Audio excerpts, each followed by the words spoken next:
नमस्कार. Ashish Dattu YouTube channel मराठीमध्ये आपलं मनापासून स्वागत आहे. आज अशाच एका माहितीपर व्हिडिओला घेऊन मी तुमच्यासमोर आलेलो आहे.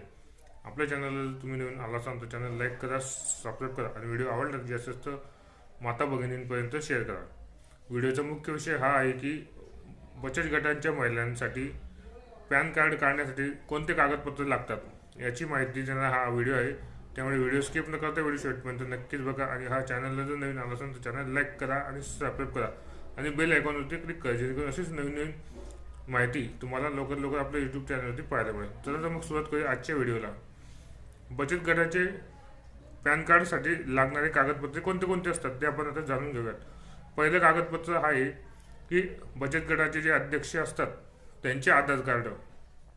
दुसरं कागदपत्र हे आहे की बचत गटाचे सचिव जे आहेत त्यांचे आधार कार्ड.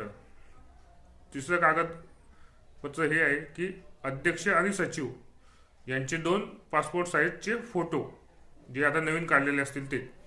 चौथं कागदपत्र हे गटाचे नोंदणीकृत प्रमाणपत्र.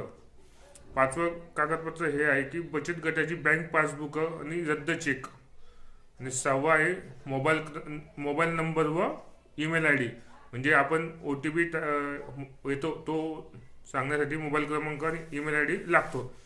हे 5 डॉक्युमेंट जर तुमच्याकडे असतील तर तुम्हाला पॅन कार्ड बचत गटाचं लवकर मिळेल. त्यामुळे आजच्या व्हिडिओचा हा विषय होता की बचत गटाचे पॅन कार्डसाठी लागणारे कागदपत्र महिलांना कोणते कोणते द्यावे लागतात ते आपण आजच्या व्हिडिओच्या माध्यमातून बघितलेलं आहे. ज्या माता भगिनींना बचत गटाचे पॅन कार्ड काढायचे असतील त्यांनी वरीलप्रमाणे कागदपत्र तयार ठेवावेत आणि त्यांनी आपले पॅन कार्ड काढून घ्यावे. आपल्या चॅनलला जर तुम्ही नवीन आला असाल तर चॅनल लाईक करा, सबस्क्राईब करा आणि बेल आयकॉनवरती क्लिक करा, जेणेकरून अशीच नवीन माहिती, नवीन अपडेट, सरकारी योजना यांची माहिती देणारा हा आपला यूट्यूब चॅनल आहे. त्यामुळे तुम्हाला आपल्या चॅनलवरती व्हिडिओ लवकर पाहायला मिळतील. धन्यवाद.